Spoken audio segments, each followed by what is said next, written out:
This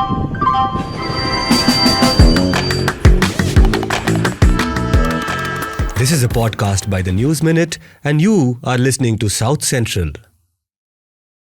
Hello and welcome to South Central, a TNM podcast where we put the South at the center. I am Dhanya Rajendran, your host, and joining me in the studio is the anchor of Let Me Explain and the reporting head of the News Minute, Pooja Prasanna.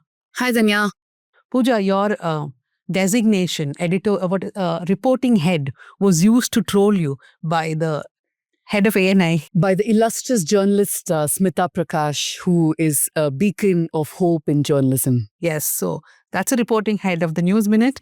So this week, we'll bring you a power pack show. We will look at the Cockroach Janata Party protests, what the violence the police unleashed, the backlash on the media, who people label as the Godi media, and of course, where this entire NEET protest originated from. That's the state of Tamil Nadu, where people have been asking not just about question papers, but that NEET itself should be banned. So we'll have 3 journalists joining us during the discussion. And I don't think this is a week where I must tell you, take a subscription. I think what spanned out in this country is a good example of why you all must support independent media, whichever one that is. The mainstream media in this country, and I'm talking only about TV channels, Hindi and English, are a big disappointment. That's a very minor phrase to use for them, but that's what it is. They're a disgrace. They're disgusting. They have no conscience. I will be talking more about it despite Dhanya's. Okay, Pooja, as you all know, is a harsh one of the lot here. But yes, this is a good example for you as to why you should support independent media. See, the number of journalists from small outlets who are there reporting the news, they all are running on funds given by people like you. For us here at the News Minute and News Laundry, it would matter a lot if you can take a subscription or contribute to South Central. We'll go to the headlines, Pooja. We're shooting this on 23rd July, Thursday morning, and this is the latest that's come in. Prime Minister Modi announces fast-track courts for paper leak cases, but he has been silent on student protests. He's announced that setting up the fast-track courts for paper leak cases, saying the move is aimed at ensuring swift justice and protecting the future of students amid continuing protests across the country. So one thing is clear, Pradhan's resignation is not in the cards. The BJP is not even thinking about it. The Prime Minister himself is saying only fast-track courts. Do they not realize the irony when they talk about the welfare of youth and they're not even talking to the students who are protesting? Let's move to Kerala. BJP felt FOMO is what social media told me. So they started their own protest in Kerala. BJP protest march to Kerala Pradesh Congress Committee headquarters in Thiruvananthapuram turns tense. The march was organized in protest against the Congress demonstration held outside the Prime Minister Narendra Modi's official residence in Delhi. Also, 8 BJP Yuva Morcha workers, we counted 8 of them, marched to actor Tovino Thomas's house saying that, Tovino, why did you support the CJP protest? I'm very certain they're fans of Tovino. They just wanted to see him. So in one comment, the picture we have put has only, I think, 5 or 6 of them. So somebody asked, where are the other 2? I think they were taking the picture. Okay, next. Kerala Chief Minister says former CPIM-led LDF government had agreed to appoint non-Muslim members on the Waqf board. VD Satishan, that's the Chief Minister, alleges that the opposition leader Pinarayi Vijayan is trying to foment communal sentiments against the Congress-led UDF government. Moving on to Karnataka, over 47 lakh Karnataka voters flagged for possible deletion during electoral roll revision so far. So far is the key term here.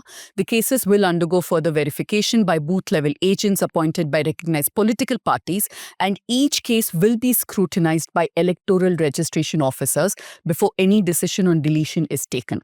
We've done multiple ground reports in Bengaluru, particularly about the kind of chaos we are seeing, how BLOs themselves are really struggling to wrap their heads around this very unnecessarily complicated process. Do go watch those videos.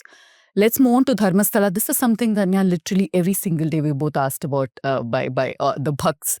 But here's an update. Dharmasthala deaths. Courts told several bodies were disposed of in violation of procedure. Saujanya's mother, Kusumavati, had filed a PIL in Karnataka High Court seeking various directions regarding the investigation of 74 unnatural deaths in Dharmasthala. So the SIT has investigated this. This is apart from Chinnaya's claims. And SIT has submitted a report to the government that's kept a secret till now. But if the court asks for this report, the SIT will have to give it and then it will be public. Yeah. Let's look at headlines from Tamil Nadu. Chief Minister Vijay says NEET must be scrapped, condemns Rahul Gandhi's detention in New Delhi. Vijay termed the detention of opposition leaders in Delhi as anti-democratic. Meanwhile, leader of opposition Udaynidhi Stalin criticized the police action against rapper Arivu for saying that voices raised against NEET deserve to be heard, not silenced. So Ariva was protesting in front of the secretariat. He was detained by the police, but then Adhav Arjuna, a minister, called him inside. They had a talk and then Ariva left. Yeah. Tamil Nadu school breakfast scheme renamed after Congress icon Kamaraj. The breakfast scheme was launched by the DMK government in September 2022 for students of classes 1 to 5 in 1,545 government primary schools, benefiting about 1.14 lakh students in the first phase. For those who are not familiar, Kamarajar was the pioneer of the midday meal scheme. He started, I think, 1954. Yeah, but how 64. silly to come and rename stuff. I don't understand. Yeah, Anyways. but everybody wants to take credit for everything. Moving on to Andhra, tension escalate in Vijayawada as BJP activists march to Congress office over NEET protests. Okay. No need to read. Rest. You turned? U-turn in Mumbai actress case, how Andhra Pradesh police ended up prosecuting itself with its own charge sheet. Very interesting case this is. The latest charge sheet filed by police in a case where 5 police officers, 3 of them from the IPS, were placed under suspension by the Naidu government has effectively nullified the narrative built against the officers. So there's a Mumbai-based actress. Her name is Kadambari. I don't know which movie she's acted in, but she was arrested in Feb 2024 after a YSR Congress functionary said that she was blackmailing. Anyway, now it seems like she was not the victim because the police had initially painted her the victim, but it seems like she wasn't. Headlines from Telangana, BLOs should not insist on hard copies if enumeration forms were submitted online, says Telangana CEO. BLOs should also not insist on Aadhaar cards for submissions of the forms, says Telangana Chief Electoral Officer. I haven't submitted mine, have you? No, but I'm looking to fill. But I'm just saying, just look at how confusing it is. Every day they come up with a new list of guidelines and rules. My God. But Telangana CEO, I think, has been saying things on record and clarifying things much more than a lot of other people. But I agree. But, every day when there's new stuff, how do you keep track, right? Clash erupts between BJP and Congress workers in Hyderabad. Telangana BJP chief Ramchandra Rao detained. No, we're just laughing because every state the headline is the same. BJP is marching to the Congress's offices because the BJP does not like the fact that the Congress marched to the Prime Minister's office. And then there are... I want to look at this in a little more detail going forward now in the discussion. But you know what I love the most about these protests? Last 12 years, the BJP ecosystem built Modi up into this person who can't be questioned, who can't be mocked, who can't be criticized. And look at how, the youngsters are just like every day mocking him. Yeah. Okay, so now we move on to our first and the only discussion of the day, but we will bring in a lot of angles as we discuss. This is about the Cockroach Janata Party protests, and on the 20th of July, we saw the police, the Rapid Action Force, the Delhi Police Special Cell unleash violence on protesters, which has, I think, injected new life into the protest. We are seeing more and more people streaming into Jantar Mantar, and the protests have also spread to other parts of India. I read an article in the Scroll today about how people are being summoned by the Mumbai police. Police are turning up at people's houses. So protests are spreading to other parts of the country. And joining us are 2 journalists from New Delhi who have been covering the protests from Jantar Mantar. Smita Sharma, her videos on YouTube, Instagram, etc. are doing really well. Smita, welcome to the show. Thank you. Thanks, everyone. Hi. And Nikita Saxena. Nikita also has been covering the protests and is a keen observer about the media's behavior too. Nikita, welcome to the show. Hi, Dhanya. Nice to be back. And joining us from Chennai, of course, with what Gen Z call it FOMO of not being at Jantar Mantar, is Kavita Muralidharan, who will also tell us more about Tamil Nadu's demand for a NEET ban. Welcome, Kavita. Hi. Glad to be here again. Dhanya, I think the FOMO is way more in our generation than the Gen Zs. Is it though? I don't know. Yeah, of course. I think a lot of people are coming for the protest because they're just seeing this online. They want to be part of something. So they're going wherever the protests are. I'll start with you, Smita. You have covered so many protests in Delhi, from the large protests like the Nirbhaya, after the Nirbhaya rape. We have covered the Ramleela Maidan protests in 2011. How do you look at the Cockroach Janata Party protest? And it's been a few days now, right? First, they sat peacefully for many days. Then the Monday incident happened. And we have seen what's been panning out after that. I think, India is no stranger to protests and andolans. And many of them, of course, have been happening beyond the national capital region. The ones in the national capital region still get highlighted. There are so many of them that have been happening beyond Delhi. In the Ken Betwa project of river linking protests, for instance. It's not something that has happened overnight. That's something very new. But what has changed for sure is the government behavior and the government approach. And the protests in the past 14 years, or since 2014, they're very different in the sense that this deeper sense of perhaps fear amongst people, anxiety amongst people when they step out to protest in the first place, which we have seen play out in the last couple of protests in Delhi, whether it was linked to air pollution, whether it was linked to the issue of the, the culling of dogs. All of these issues, the kind of people that were turning out were far fewer in numbers, and whatever numbers were actually turning out in India Gate, they were being met by, police forces and being dispersed off. I think what this protest has done is that I do feel like people are losing that fear. And what happened on 20th July, the precursor to that was the forcible removal of Sonam Wangchuk from the stage, where he was lifted up. I mean, literally those visuals looked like he was being abducted, wrapped in that white blanket sheet and shifted off to a hospital, citing a court ruling which had actually talked about monitoring of his health, not necessarily abducting him and removing him forcibly and making him break his hunger strike by use of force.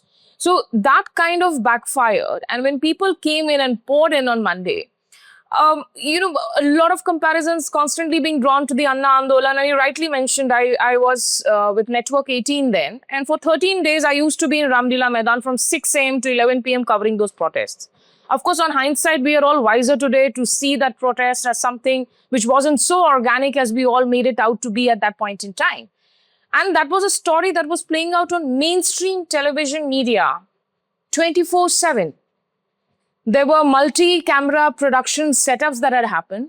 A lot of the crowds were actually coming in because it was a story. Every time they would switch on the television channels, use their remotes, they didn't have to make an informed, conscious decision of switching to a particular channel to look at that story. It was just everywhere on their television screens every time they would switch it on. That's a huge difference in this protest, where the mainstream media was absolutely non-existent in these protests for the first 20-25 days of a very peaceful protest. They only came in when things started taking a turn for the worse, or, they started getting violent. As I said, I think after a long time, we are seeing a protest in India where the central and the key issue is education, really. It's not a specific caste, not a specific community, religion-related issue, but it's education. And I have been covering a lot of these education, youth-related protests, since before the pandemic. That's when we saw the number of paper leaks happening when it came to SSCs, CGLs, particularly the examination, which affects millions of students in Uttar Pradesh, in Bihar, the students from very poor, low-income families that are looking for a secure government jobs because of the sheer lack of employment opportunities in the private sectors. So this is really a youth presence that we saw. And finally, on the day that the protests happened and this lathi charge happened, it was the Kashmirization, as we say, of New Delhi that seemed to be happening. Of course, the Delhi police still continues to categorically deny that any pellets were used on protesters. But we have reports, documented reports of at least 2 people whose reports do suggest that they were hit by pellets. Now, Delhi police may be arguing about a technicality, but if it's the RAF also, which has, in fact, pellets as a part of its RAF gear, which did fire, including that journalist from Outlook who reportedly was also hit by pellets. So despite that brutal force, what we saw play out across the streets of Delhi, every time there would be a tear gas shelling, every time there would be a baton charging, the students would step back and come back again with much increased force. So my heart was literally pounding because I didn't want any firing to take place. That was the only sort of distinction and red line that sort of differentiated what was playing out between what had played out in Kathmandu or in Dhaka, for instance, when it became absolutely violent and there was arson. Nikita, I want to know from you, what did you see on the ground? Because on video, it looked like, the Delhi police almost were gleeful in attacking the protesters. Some people are defending it, saying that, they were being provoked because some students were teasing them in good humor. But did you see that kind of thuggish behavior where they didn't have to use force, but just because they could, they were going and, kind of using the bait-ins? Yeah, so I was there at the at the march to the parliament on 20th, which is where much of the violence unfolded by around noon. And the area that I was at with a bunch of other reporters was near the India Youth Congress office, which is just a short while away, actually, from the press club, just a couple of 100 meters at most. The lathi charge did not take place there while I was there. But what did happen is that there was a lot of jostling, there was a lot of sloganeering. And in fact, up until then, I would say that a lot of the sloganeering was not directed towards Modi. I think that actually changed post the violence. At that point, a lot of the slogans were Vande Mataram, Inqilab Zindabad, Bharat Mata Ki Jai. What I was there for is that very, very suddenly, and it seemed to us without any clear provocation. So, of course, the protesters were jostling against the barricade.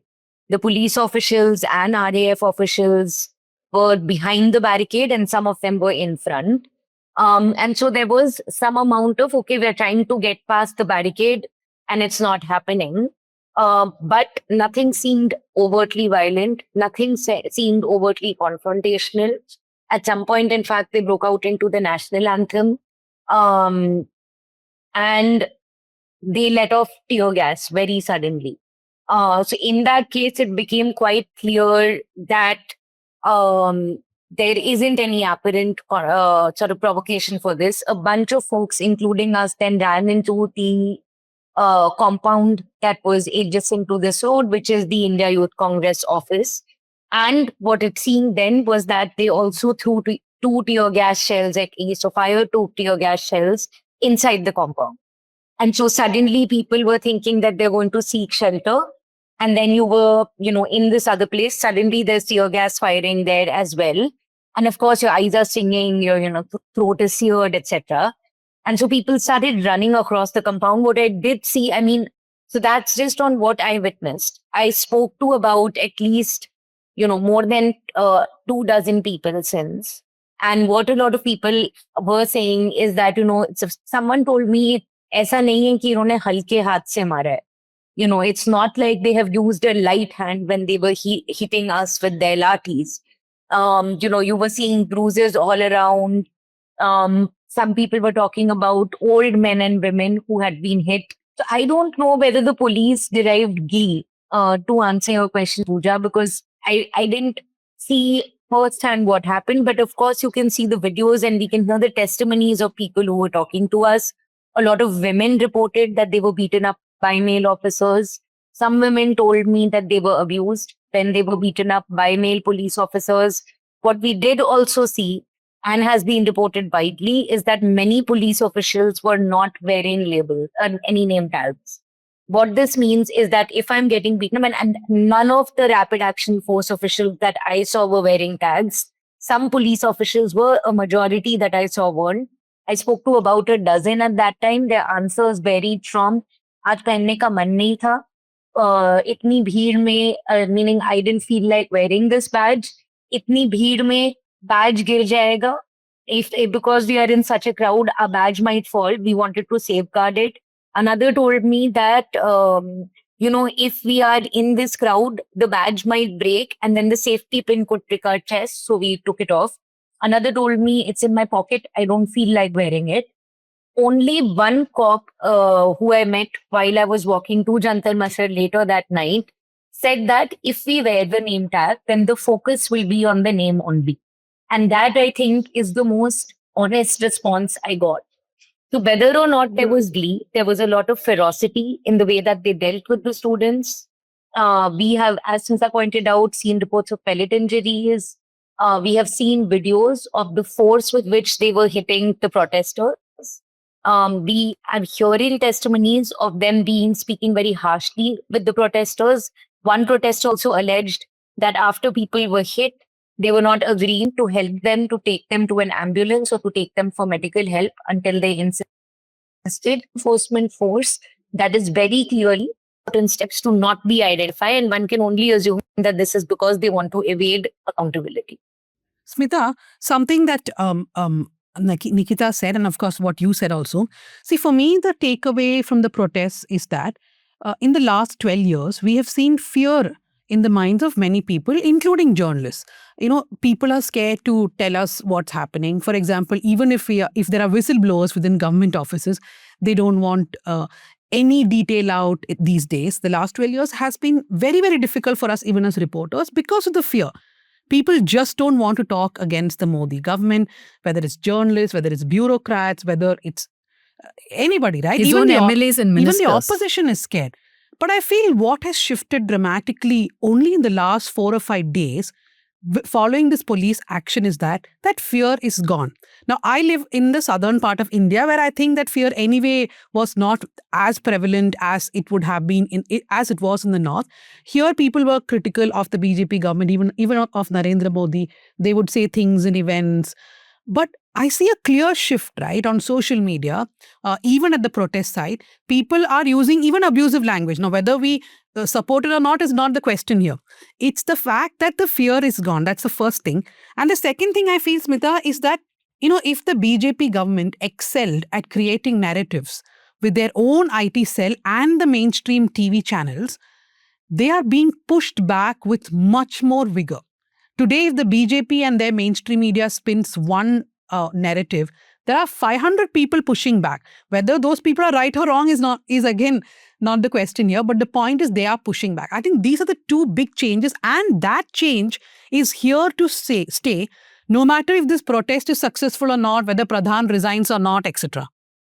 Yeah, clearly. I mean, and it's not just the going away of fear. I think it's also kind of the cult worshipping that had come in here for Mr. Modi and for the BJP. What we in Hindi we say ki andhbhakti. Somewhere that is also changing now. And, just adding to what Kavita was talking, because I was there on the backside of the stage. So when you enter from Jantar Mantar, the entry is through this roundabout, which is between Ashoka Road and Jantar Mantar, and you cross like 3 security barriers, and then you go to the main protest area. So the backside of the stage is where we were that day. And it's around 11:30 when Chandrasekhar Azad and Mahua Moitra left the stage. Now, right at the start of the roundabout, which is where you have to go if you're going towards Parliament, and it's barely 400-500 meters away from the Parliament gate, the size of the barricades were like very huge. And I can give it to you in writing that whether the CJP had asked the students to march or to stop their march, the youngsters had come very deliberate and decided that they would march to Parliament. They were completely sort of impatient to start the march. And the moment Chandrasekhar Azad and Mahua Moitra came and they walked to the barricade, that's when the entire push happened. And I was caught literally in a stampede situation myself because I was reporting and, I was walking right behind that entire crowd. And that's when the first lathi charge happened. And the entire wave of people came running towards me as I was shooting. We were pushed towards a wall. From there on, things started spiraling. And, when you ask that question about the policemen, I mean, particularly on the Connaught Place Road, which is Janpath and Connaught Place, which is full of eateries, it's a favorite place for tourists. That's where we saw the maximum kind of shelling happening because several metro stations had been shut. People were feeling stuck. Obviously, you couldn't book a cab because internet shutdown had happened. People didn't know where to go from. All of that spiraled into this anger where, it wasn't really just the slogans about education anymore. The kind of youngsters that I spoke to, all those reports are there on my YouTube channel. I have not come across such defiant slogans and defiant tones in the past 12 years on the streets of northern India for sure.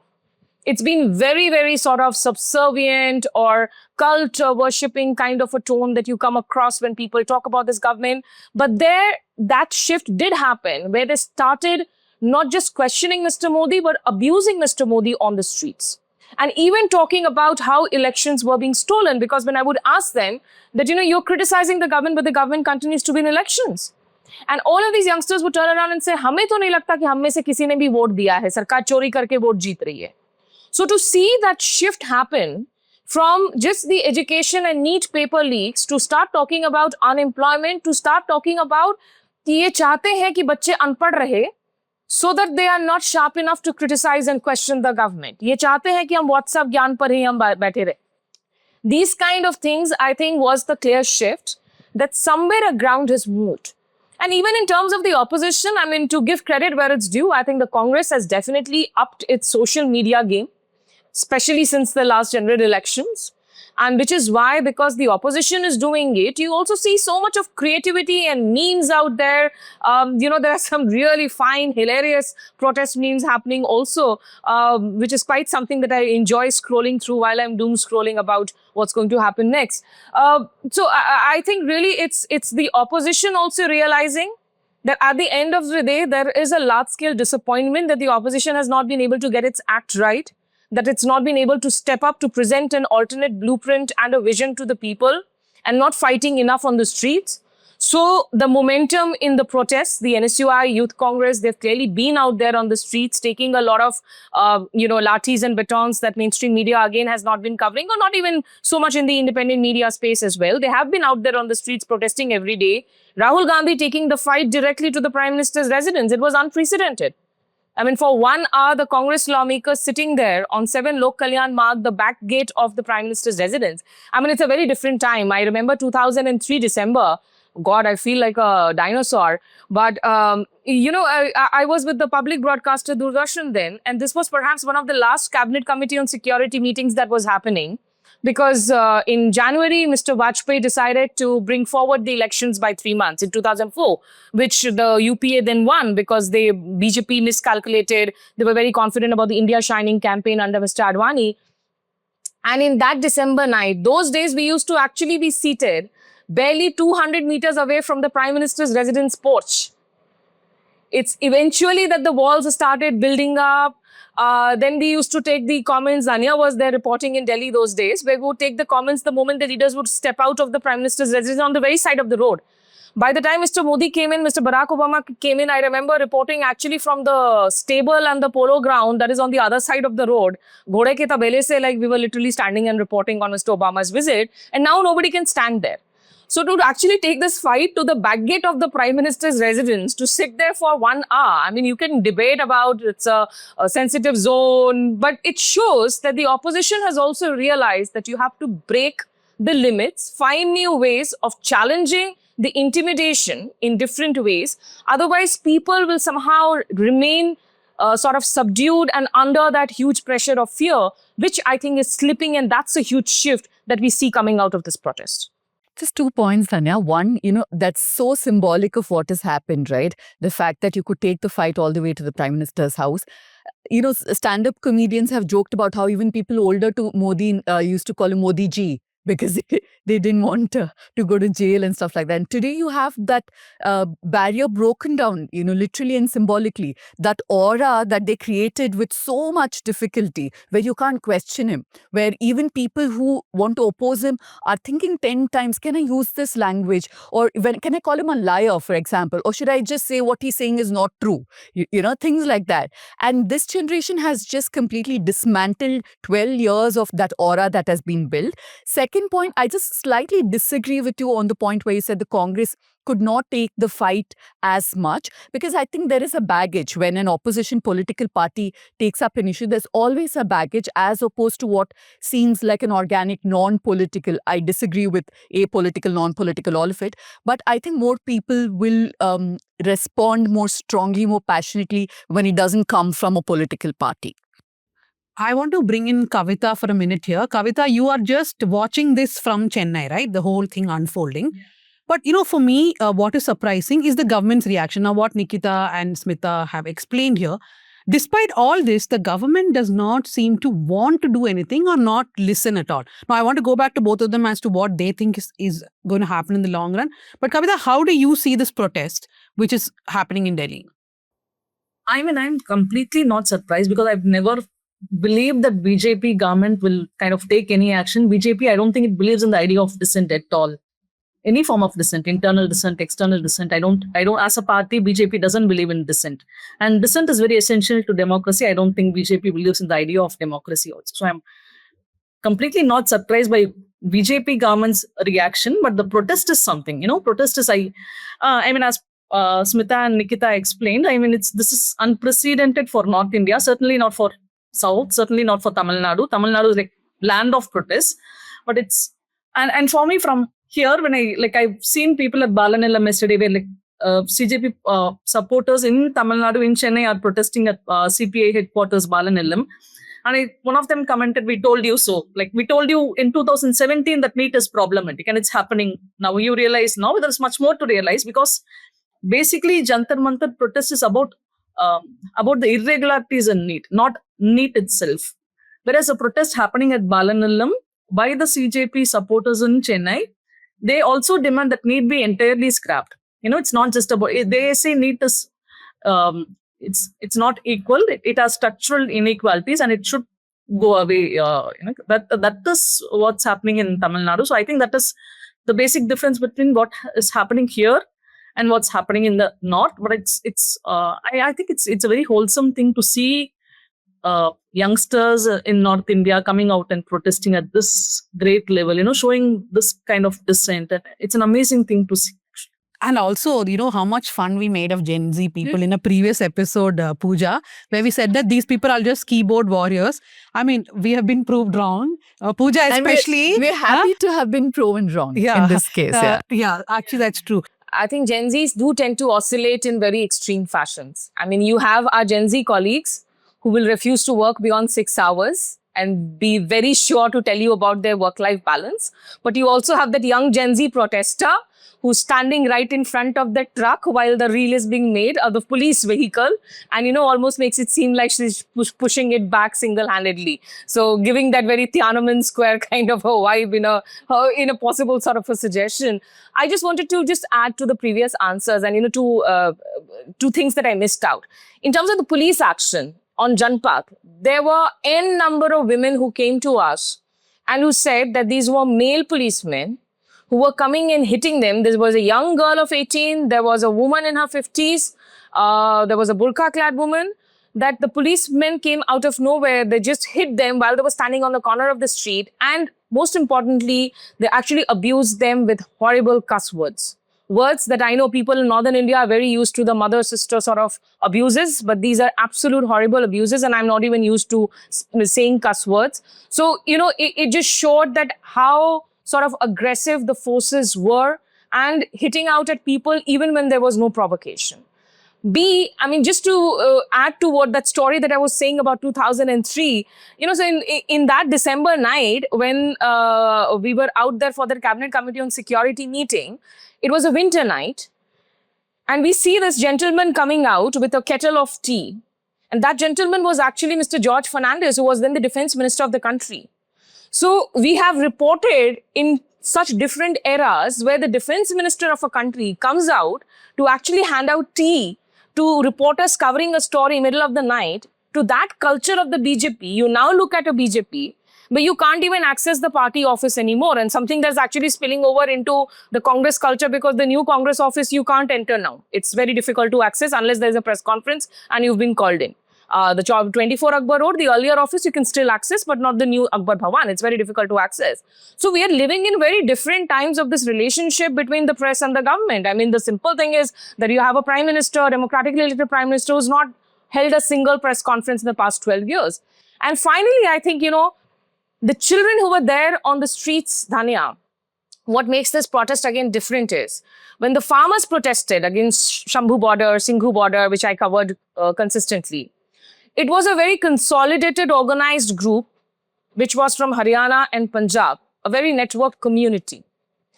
The youth who are protesting is not a network community. There are people who don't know each other. They are coming from different parts. I have met several people who have come from Madhya Pradesh, West Bengal, Uttar Pradesh, Maharashtra, just to participate in the protest. 2 doctors who came in all the way from Andaman and Nicobar Islands, because they said that a lot of the government colleges are being turned into deemed universities in Andaman. So that's also another issue that they wanted to protest about. But on the contrary, what you see is actually young people coming in, perhaps from middle income families, upper caste Brahmins, which is the Baniya and the Brahmin constituency of the BJP. I'm sure that for many of these children who are out on the streets, their parents today may have been voting for the BJP or supporters of the BJP. And when their kids are being lathi charged, somewhere things are bound to change, because you are okay as long as action happens against the others, as long as the Muslim houses get bulldozed, as long as the Dalit houses get grazed down. But when the kind of, sort of tyrannical forces come closer to your own families and children, I think that's when you start to see some political and societal shifts, at least in terms of the culture of questioning, which shouldn't be the culture and a responsibility only for the political opposition, but really for society in a democracy. Okay, I think you need to go, right, Smita? Yeah, I will be taking your leave now. Before you leave, a reminder to all our viewers and listeners to go check out Smita's YouTube channel. Smita, you can give the link here. Yeah, it's just called Smita Sharma Journalist, a very lazy, boring name, but Smita Sharma Journalist on YouTube, Insta. And please, guys, just one request, stop checking out only the reels and the shorts. They don't help in monetization at all. If you need to support my independent work, go and spend some time viewing my original videos on YouTube. Only then I'll get revenue enough to be able to carry on with my journalism. So thank you so much. Thank you, Smita. So a couple of things I want to just say before we move on to the rest of the discussion. I, as a policy, go and read up all sorts of stuff. Like after I wind up for the day, officially, I then read all When is that? No, I mean, You wind up for the day? Yeah, I do. And I just go read, I watch what the other side is saying, right? Because we can't live in echo chambers all the time. Therefore, I've been reading up a lot on what the right wing is saying on the protest. It's the same things, which is it's Khalistan funded, it's Pakistan funded, it's China funded, it's Trump funded. There are 4 different funds coming CIA. in. Trump funded. There are 4 different funds that are coming in. These are the accusations. And then they are calling everybody who's coming as anti-national. They are picking and choosing some some shots where you can see the violence by the protesters or whoever that is, maybe goons who have come inside, but some sort of violence from the other side, which is not from the police side, and then saying, look at the violence unleashed. I think everybody has very short memory. Now, let's not talk about 1974, 75, what happened during emergency, then Mandal protests, etc. But the recent past, which is 2011, when the India Against Corruption protest happened, even after the Nirbhaya rape, I was in Bangalore when the IAC protests were happening. And this, in the Freedom Park, which is also the place where the CJP protests are happening, it used to be filled. The crowd then was 10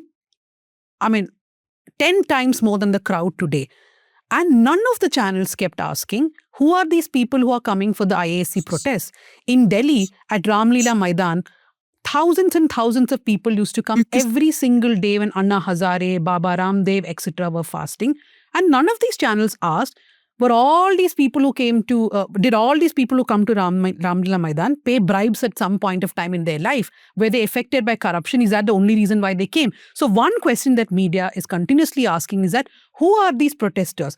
I was watching a television channel yesterday which interviewed 4 people sitting on the ground, and I don't think they were using the logo of the channel because they would have gotten beaten up. So they did not use a logo. They asked this guy, where are you from? He says, I'm from Madhya Pradesh. Till which class have you studied? So he says, no, I studied only 12th standard, but many years ago. So this reporter asked, why have you come? He said, no, I've come to support because I know other people who are studying. Then the anchor asked, why are uneducated people who don't even know the meaning of NEET come? Why are we asking these questions? Because yes, it may have started for NEET, but now we know that people who have any kind of frustration against the government, unemployed people who have been given, shoddy treatment by the government, they are all flowing there, and they will keep doing that. So asking these questions is really stupid. The other thing I want to point out is in 2011, the Congress held a press meet saying that Anna Hazare was being sponsored by American forces, and the Congress said that, why is America so interested in the internal matters of India? Do you know who pushed back at that time? The same media channels. These media channels were shouting that, they're saying, how dare the Congress ask this question of a protest which is organically led by people, by a Gandhian. I specifically remember at the IAC protest, there was a man who had a poster saying Anna Hazare, Arnab Hazare, because it was Times Now that was leading the coverage of this protest 24 hours 24 hours they were covering saying these are organic protests. So the media that during that time which stopped, the government's propaganda. I don't think Congress said that even once after that one time. Today, that same media is spreading all kinds of canards. So, Tanya, just to add to what you were saying, if you remember how well organized Anna Hazare, the IAC protests were, this is nothing. They just have a tent and one makeshift stage. That was huge. There were water bottles, food being brought in every single day. Tejasvi Surya, the South Sri Sri Bengaluru Ravi MP. Shankar in Exactly. Bangalore. Yeah. It was Sri Sri Ravi Shankar's Art of Living which actually organized a lot of it. Yeah. And there it were was the German second tents. biggest. I remember they were changing the red carpet there every few days because it was looking dirty, because we would end up there much before even the people who are sweeping and cleaning would turn up. So now when you think about it, where is the money come? One protester was very right in Delhi. He said, it took me 40 rupees to come from my house in metro to some station. CIA gave it. CIA gave those 40 rupees and then I took an auto. 20 rupees was given by Pakistan. This is the only way you can deal with these people, right? Mock them. And today Arnab Goswami is saying, why should the Prime Minister resign? How dare you ask? Then 4 senior ministers went to receive Anna Hazare, Arvind Kejriwal and others to the airport. And then that was not enough. Same Arnab Goswami said, why isn't the Prime Minister there? Today they say, why are you in question? No, we both were, especially me because I'm older. I have been part of several TV campaigns which went on for days asking ministers to resign, especially because I was reporting from Tamil Nadu, which was the origin of the 2G scam. I was out there for days where, we would run campaigns saying day 1, why is this person not resigning? Day 2, why is this person not resigning? And this another thing, right? There are exam leaks that happen all over. And after the NEET leak, the government has done what it can. 2 important things to say here. One, after the NEET leak, if you go back and check, in May 2026, the NTA actually first denied the leak. They said no such leak has taken place. It was actually Dharmendra Pradhan who said, yes, there is a problem in the system. Now, leaks have taken over. We actually, in the episode of LME, we've explained about how there have been 89 leaks or something in the past 10 years. Many have happened in the central exams. Some have happened in BJP ruled states. Others have happened in Congress ruled states, in TRS ruled state or whichever. But the point is the lack of accountability, right? The government just doesn't want to reply, doesn't want to even engage with the protesters, which is what is angering people more. And therefore, they are going to then they will be more staunch in their demand, right? Nikita, I want to come to you. When I see the visuals in Delhi, I'm sorry, I was just very angry. But, seeing these visuals watching these shows in the night, actually my BP is going up these days. Maybe not good for my health. But Nikita, what do you think the government's long-term plan is? Just to let this go on, to fizzle out, or that there would be some violence and everything can be branded as anti-national? Yeah, so I mean, just a couple of points to make. One is that it is true, North India in general has been doing far worse on dissent under the BJP government than I think the southern states have. But it's very important to remember right now, I think, that Shaheen Bagh was a space where we were seeing a lot of criticism against the government. We weren't seeing abusive protests like Smita was not abusive, but we weren't seeing abusing of him in the way that I have been seeing at least in the last 2 days. But it was a space in which dissent was really mainstream. I was talking yesterday to a friend who isn't a journalist, who doesn't consider themselves politically aware. And they were saying that the first time they really started thinking about what this government is doing to its people is when they realized that it is trying to take away the citizenship of Muslim folks. And that largely happened because of those protests, and they weren't even attending. They saw this online. And that is also the last time we have seen brutal police violence. We have seen mob violence against people in Delhi, aided, abetted, supported by the police. So that memory is still very, very fresh for folks in Delhi who were present there. Same with the farmers' protests. What's happening here, so that's one point. The second is just to quickly advocate for Gen Zs. I do feel like this is a generation of people who grew up into adults during an unprecedented era. They do not know what this country can look like under a non-BJP government. They have no conception of what it might look like when there is not so much fear, when there isn't this kind of hate. It's not like it was a perfect country earlier with, without any inequities, but this is all they know. And that is incredibly scary to me. They've grown up in a pandemic. Most of them have attended college overseas, and they're also dealing with a completely fractured global economy. The kind of unemployment that you're seeing, a lot of people that I spoke to during the protests over the last few days are also people who have done many degrees and are frustrated that they don't have jobs. And so I feel like I also learn a lot from, the boundary setting that they do. When they say we won't work longer than 8 hours, I think we are so used to the idea of treating overwork as some sort of certificate that it's refreshing to see that they're able to do that. And it is also true that they have brought a sense of irreverence to this protest, which is also the fact that on 20th July, despite the fact that it did seem like there was some amount of confusion in the morning, and it is also the best that we could see from what we were reporting, it did seem like much of CJP's leadership was missing from the front lines of the march when the police violence took place. But the people had overtaken this movement by then. And it was really the people who rose up and the people who prevailed against the police violence.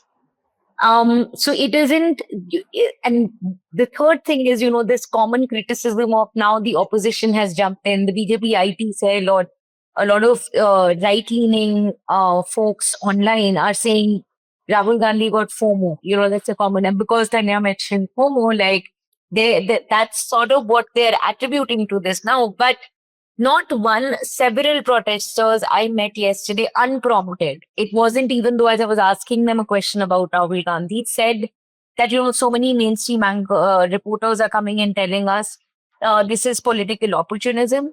Opposition parties have gotten involved. And they said, if the BJP isn't going to come and talk to us, if the party in power isn't going to come and talk to us, at least someone is, So you have a problem with them coming and standing for us, engaging with us, you do it. And the other thing is that a lot of these young folks that I spoke to told me that they had voted for the BJP. Many people I met said that they were BJP voters. They said कि हम BJP का समर्थन करते थे, which is that we supported the BJP. And one person that I met said, but I have seen what happened in the NEET. My family has lost lakhs of money.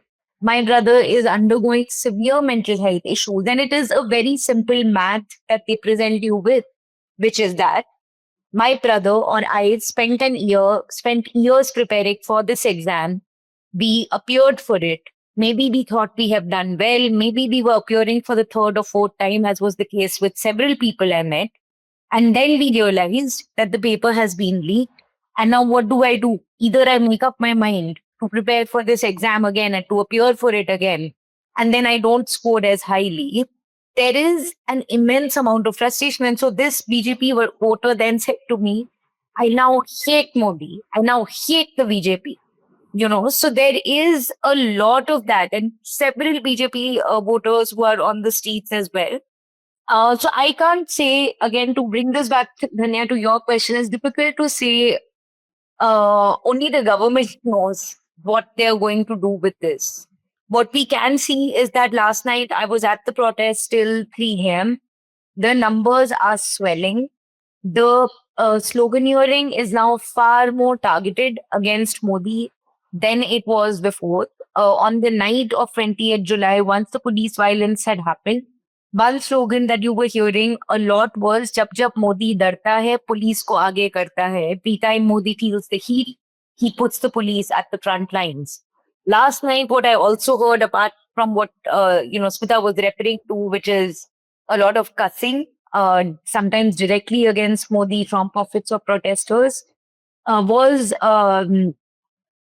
"Jab jab Modi darta hai, Hindu Muslim karta hai."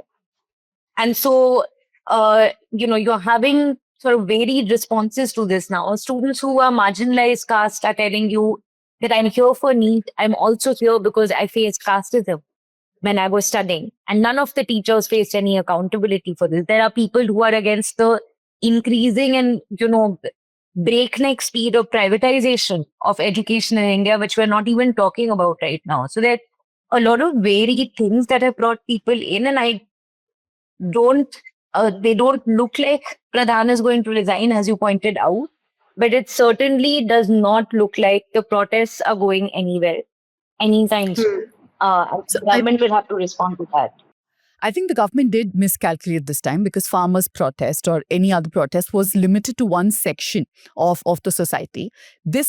And also students behave very differently compared to other people, I feel. There is a sense of solidarity they have, which I think people above the age of 25 find it very hard to relate to, which is why we've seen, for example, NEET students, people thought probably those affected by NEET are the only ones who will come. Those who have given CBSE exams and ended up coming. Those who've just given any exam, they ended up coming. So I think the government did miscalculate. There's another level of politics in this. The government thought that even if this becomes big, it will not become political, quote unquote political, because Rahul Gandhi was doing his own Chatro ki Gunj on the side.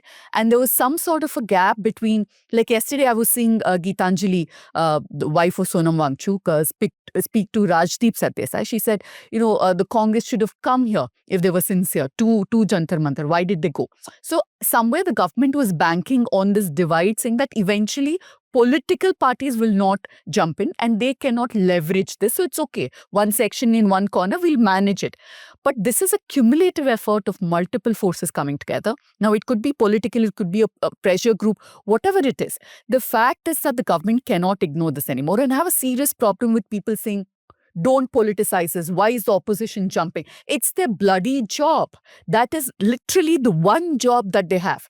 So I they're doing actually don't it. understand. Even the court yesterday said that the Ram Trust, the Ram Temple Trust scam should not be politicized. Ram Mandir building can be politicized, but when there is a theft there, that shouldn't be politicized. I really don't understand people who say that. Kavita, I want to come to you. So, you know what Nikita was saying, that this is no longer just about NEET, right? People are coming because they have various grouses. And for a long time, a few people like us have been talking about the centralization of education itself. Like one of the DMK's core demands has been that education should come under the state list. Why is it in the concurrent list? Some of the exams which the BJP has introduced includes the common university entrance test. So a lot of these protesters may not have strong opinions about all that. They may not have opinions about federalism, etc. But I see this as a entry point for people to learn and understand more. But just that's because federalism is perhaps just too abstract. When it affects your life directly, then people will push back. Yeah. So Kavita, yeah.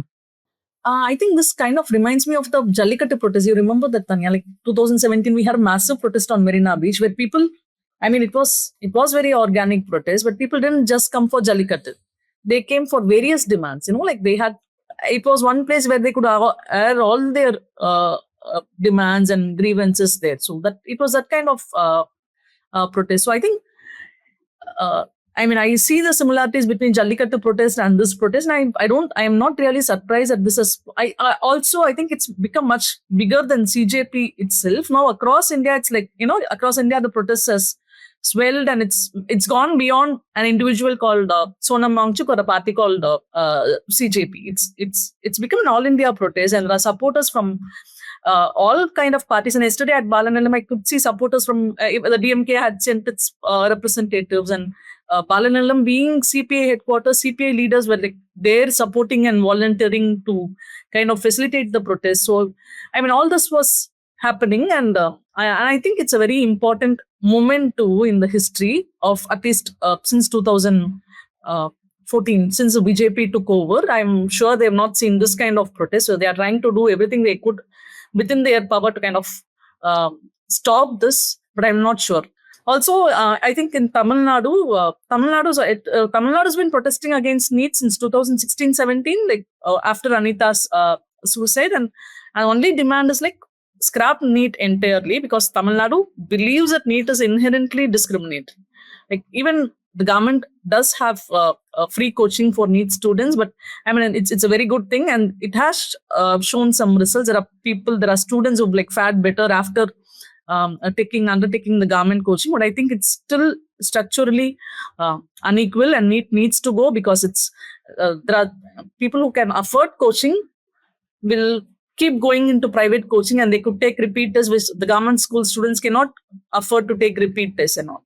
So Tamil Nadu's demand that NEET should go away completely. I think it's much more important demand, and it might take time for that demand to resonate across India, but I think at some point it has to resonate across India because it's a very important demand. It's also about 100 years ago, century ago, you can study medicine only if you knew Sanskrit. I think BJP is trying to push that kind of agenda, like people of certain level or from certain background alone can study medicine is what the BJP ultimately wants to do. This protest is trying to dismantle that idea. In that sense, it's a very important protest, but I really want to see this protest go beyond irregularities in the NEET and to demand the entire scrapping of NEET as an exam, as an eligibility exam. Can I add to what Kavita was saying about NEET, about the editorial that's gone in MK Stalin's name? Dhanya was talking about this before the show and I was reading through it. And this is something I want to draw people's attention to. Medical education demands perseverance, empathy, discipline, and long-term academic excellence. These qualities cannot be captured adequately in a single examination conducted in one day. I think that, in a sense, talks about why this centralization of our education system, exams like NEET, need to go. It cannot be a cosmetic thing of just asking for Pradhan's resignation. That is it is something that is the bare minimum at this point. But we need to look at this entire system more deeply at a time when we're hearing that they plan to come up with another agency that will be more centralization. All the exams will now be conducted by that one agency. No, I think it's very important to push the conversation of why NEET itself is an unnecessary exam, just like the governor is an unnecessary post, right? This is the right time to ask these questions again. Nikita, you were talking about Shaheen Bagh and the farmers' protest. I think one advantage the BJP has had, and I'm not saying just the BJP, even the Congress before this, is that most of those protests were identity-based. So they could go behind the farmers saying it's Khalistani. They could go behind the Muslims at Shaheen Bagh with 100 different excuses. But here it's sort of identity-less. People are seamlessly coming from all across and they are not very sure what will work, right? We have seen over the last few days, in fact, as I said, I have been watching channels. A large part of their coverage is now about how their reporters are getting attacked on the ground. I have my strong opinions about this, but Nikita, will start with you. I think the government did find it easier maybe to villainize those protests. And perhaps you're also seeing folks who are typically from their constituencies come here. But eventually, this is a protest that has also strengthened. And I think Revati Lal has made this point in her piece for The Wire. Other folks are beginning to say it too. Left student organizations are really who propelled and helped, this movement thrive. So it was the ISA, it was the SFI who put their cadres here, along with other organizations who really helped it grow in its initial weeks and days. On the media, so I have been thinking about another protest, or last night I was thinking about another protest, which is the protest of a lot of young Muslim women in Karnataka, in Udupi, against the hijab ban that was imposed on educational institutions there in 2022. And I was there for 2 or 3 months during that time.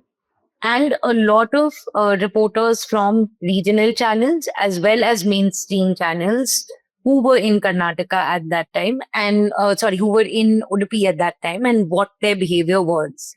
And you would see these women come out for press conferences and they were minors. They were 16-year-old women. When you would speak to them privately, extremely irreverent, very, very sharp, smart, clear on why they were pushing back against the ban. And when they would come to press club, they would get mobbed. They would be asked questions such as, has the ISI funded you? Have you been funded by terrorists in Pakistan and Iran, whatever? They would be physically mobbed by people who identified themselves as reporters from English language channels and Kannada channels.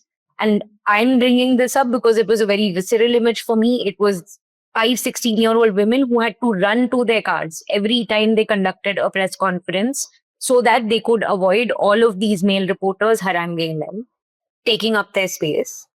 And this is what we have seen a lot of journalists do time and again against people that are considered dissident by this government. We have seen, and the the common argument goes that, they often are in the dock for what their anchors do, which is perhaps true. But two things. One is that the reporters are not always completely not culpable either.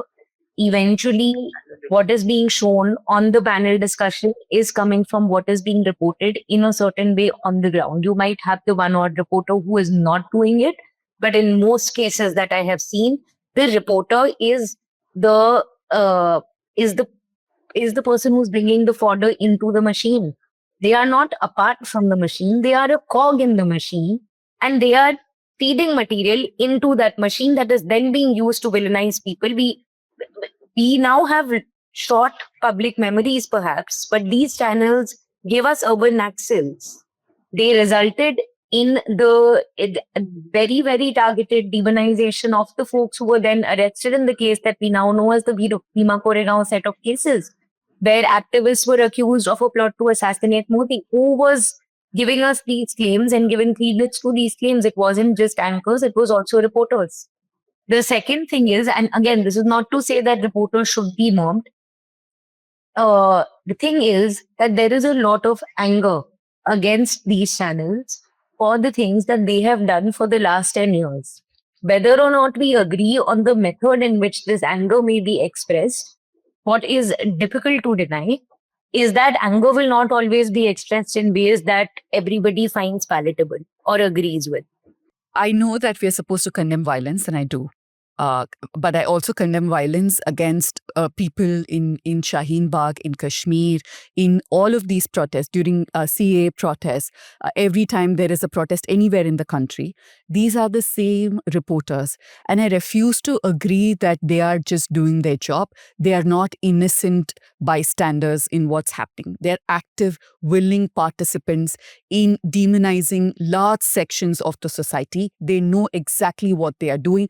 I have been part of newsrooms where reporters come to the newsroom, sometimes give certain details, some other times make up, fabricate details from what they've seen on the ground for these anchors, for these editors to then further embellish that and present it to the country as journalism. If you say that they're just doing their job, I want to know what it is that their job is. If their job is journalism, they are not doing it. They haven't been doing it for a long, long time. If they can endanger lives of millions of people in the country, what makes them so special that they should be accorded protection and safety that others are not?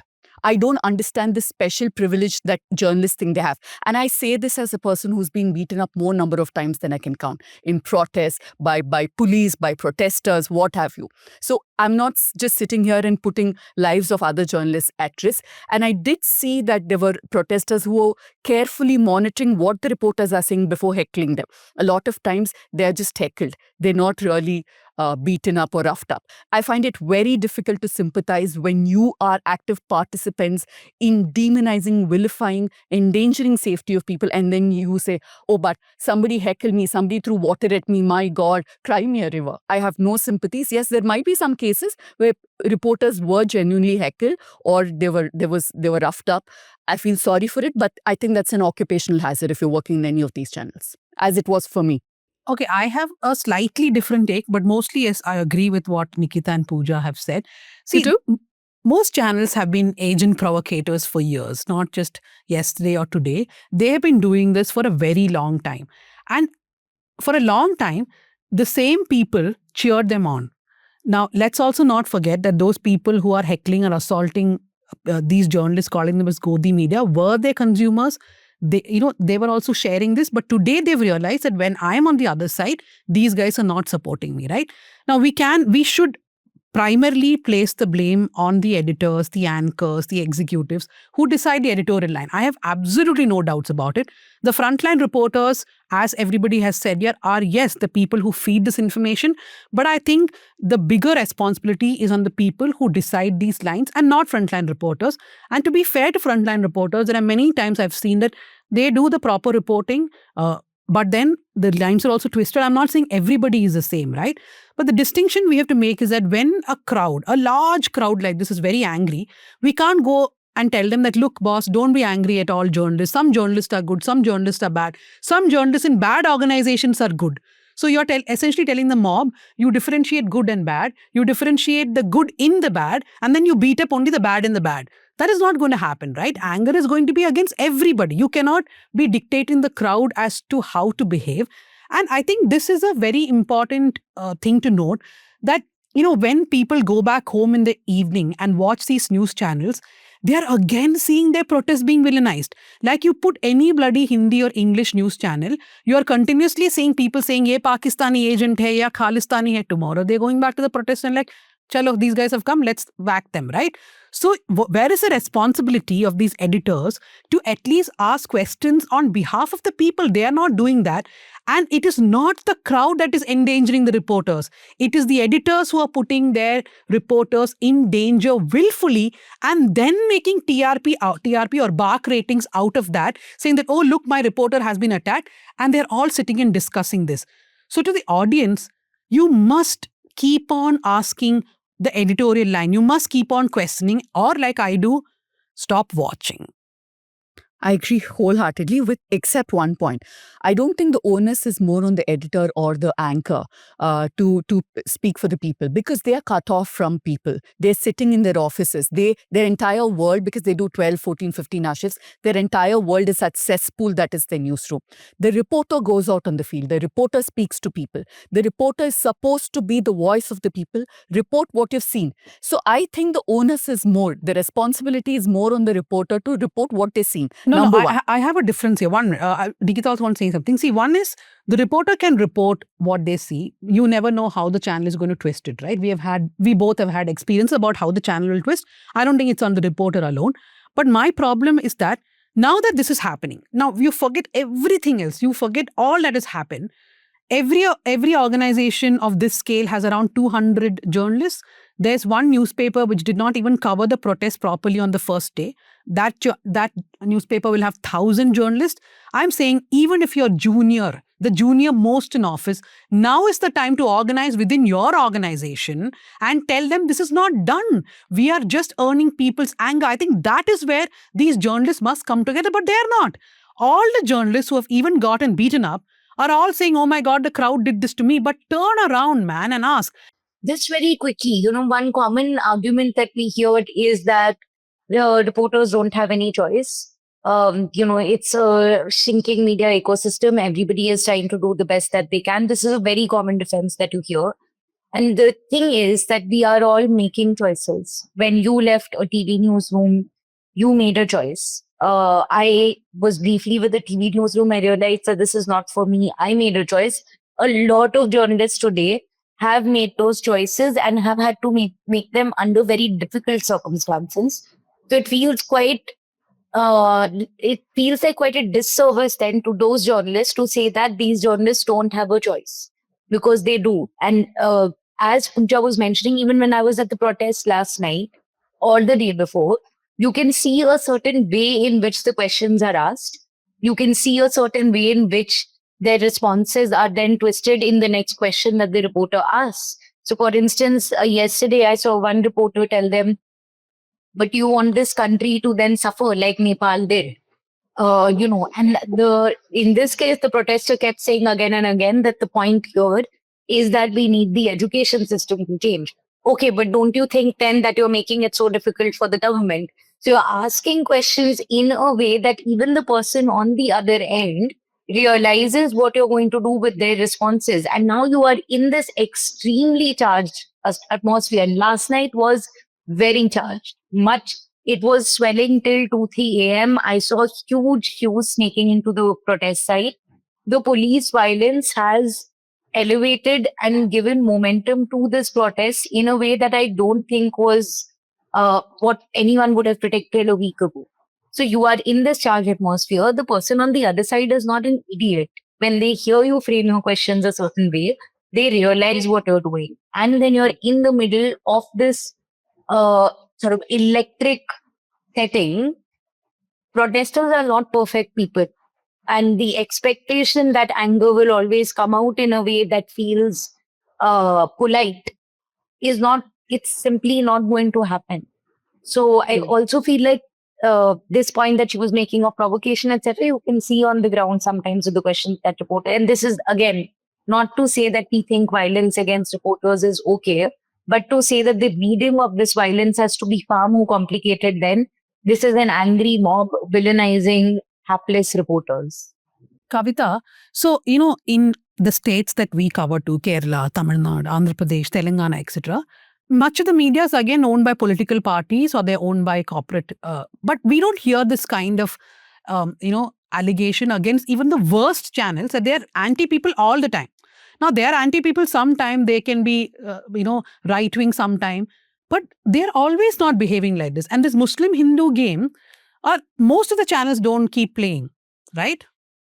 See, in Tamil Nadu, I just wanted to start with an example. You remember how Tamil YouTube channels and even the mainstream channels cover all the funerals of celebrities when they die. No, it's like a total scene. When Bharat Raja passed away, when Bhagya Raj passed away, the way even the mainstream channels and the YouTube channels covered the deaths was like horrible. And I remember there's this director called Tyagarajan Kumar Raja who almost shooed away the media. He basically asked, "Are you not ashamed doing this?" I know him, so I asked him, I tried to tell him, this is not the fault of the reporters, and management forces them to do these things. He said, "Yeah, I understand, but there is something the journalists also need to realize. One, they are putting their own dignity in line. They are like compromising their dignity when they do these things. And two, they owe something to their career. You're a journalist, you are not there because I completely understand if they are there because they respect Bharat Raja. People covering the protest, they are covering the protest because they like the idea of dissent that is brewing there. No, that's not. They really wanted to create problems there. As journalists, they are looking to increase their TRPs. They are looking to increase the viewership, and that's why they are using the protest. So it has its counter effect, I think. And what are we talking about? We are talking about assault on media persons. I completely agree that violence needs to be condemned, but lives are at stake. People have died because of need, and people are protesting out there to stop more deaths from happening. And what are we discussing when we talk about violence inflicted on journalists? I totally agree with it. Sorry, just also quickly to say that a lot of times this violence, I can remember instances during the anti-CA NRC protests when I had tweeted something and Mohandas Pai retweeted it with a very sort of strong, rebuttal as is his want, and really sort of going at me and unleashed an army of trolls for days after, one of whom doxed me. So are we only going to then talk about a certain kind of violence that is packaged for television in a certain way, or are we also going to talk about the violence that we are subjected to by not just a protester who's a part of a large gathering, but in this case, an industrialist sitting behind a computer and thinking that it's fine to come at me for my political opinion? Exactly. Yeah. Like Pooja mentioned earlier, there are people who are abusing us online every day, almost every day. And is that not some form of violence? Which management, which editor has taken responsibility and said, okay, stop this? They've even taken, which editor in the mainstream media has taken an effort to talk to, parties who are setting these trolls off on journalists? Has anything happened? Has any dialogue happened about this? And why is this selective outrage against people who are actually protesting and dissenting? My last point was that are these journalists standing with their colleagues when, for instance, my former colleagues at the Caravan were assaulted when they were covering the communal violence that the Delhi police and BJP politicians helped unleash on mobs, and 3 of my colleagues were assaulted. I'm sure you have had instances in which you have seen your colleagues in the News Minute and get assaulted. Are these journalists and people, I'm happy to say that we condemn any forms of violence, but I do want to just leave all of them with this question, that when they were coming after us and when they were coming after our peers, and when we were saying that we are being attacked physically online, when cases are being filed by this government that are clearly maliciously intended against journalists that result in imprisonment, that result in a chilling effect, is that not violence? And are these journalists then standing with the peers who are saying that they are facing this violence at that time?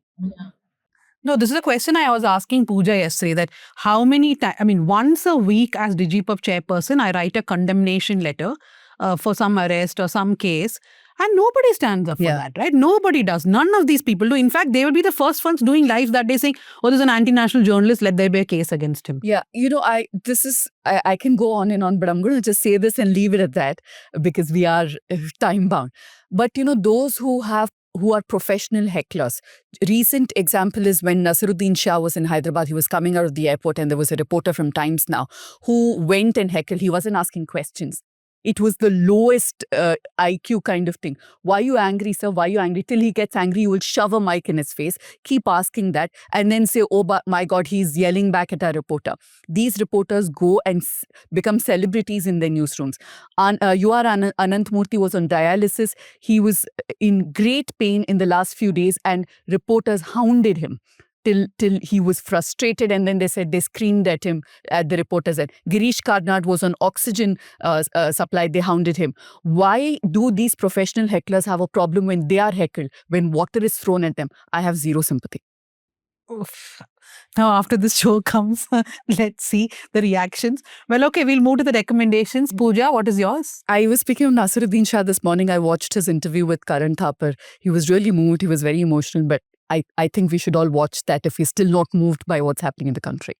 Kavita? I've just started reading Romila Thapar's memoir, Just Being, and I think it's at least for me personally, the idea of India, understanding India was through Romila Thapar. So for a historian, of one of the most influential historians, so to read her memoir is deeply moving, and I hope to finish it as soon as possible, and I strongly recommend it. I would recommend a piece written by a young reporter for Queerbeat, a queer rights news publication I work with. And this reporter has written about the incursions of Hindu nationalism into the queer movement in India. The ways in which the fact that a lot of the movement's leaders seem to not want to talk about questions of caste, class, differences is affecting the movement's vision. Very, very strong piece looking specifically at Lakshmi Narayan Tripathi, as a trans rights activist. And on just the protests, since these are happening, I would recommend reading the Revati Lal piece that I was referring to earlier, which talks about how the building of this movement has happened not only by the CJP, but also by ISA, SFI, and so on, and Ambedkarite organization, which I think is a very important expansion of our understanding of how this movement grew. Yeah, I wanted to actually recommend Revati, but I would then recommend Arundhati Roy's article on The Wire, where I like one paragraph especially where she says that my skepticism of the CJP went, why? Go read the article. The second I want to recommend, I don't know if you can watch it in India. We did organize a screening of it for News Minute subscribers. It's while we watched the movie by Vinay Shukla on Ravish Kumar. Now, why I'm recommending that watch now is that there is this conversation in that movie between Saurabh Shukla, who is now the founder of Red Mic. Saurabh used to be a very prominent reporter of NDTV Hindi. So NDTV is going to shut down. NDTV is going to be taken over by Adani. So there's this conversation between Ravish and Saurabh about... Is that a Freudian slip where you said NDTV is going to be shut down? No. I mean, this was at a time when NDTV was going to be bought by Adani. And Saurabh is like, I have gotten offers from other channels. But, I don't think that's the job I want to do because of what they do. And then he later decides to start his own organization. I think that is what we're talking about choices that ordinary journalists have been making for a very long time at huge risks. And let's be thankful to those people. I want to end with asking our viewers to look at something. I mean, we've worked in all different kinds of newsrooms, all of us, but we now have a safe space. Tanya, you can get embarrassed, but here's a safe space where we're allowed to do journalism and not be hecklers, not actually just go and create drama and make ourselves the story. So if you like this kind of journalism, do support us by becoming subscribers of the News Minute and News Laundry. That's a very impromptu CTA that we didn't see coming. Yeah. And do read our story on ONGC. We've got a lot of love for it from the right wing. Nikita was the the editor, is an investigation where we looked at how ONGC, one of India's biggest oil PSUs, gave around 670 crores to NGOs and organizations linked with the Rashtriya Swayamsevak Sangh. The RSS is not registered, but everybody around the RSS who are registered entities are flush with money. And this is just the first glimpse, our first investigation. Do read that. Thank you very much, Nikita and Kavita. And we will keep covering the protests. Do also Thank watch you. News Laundry.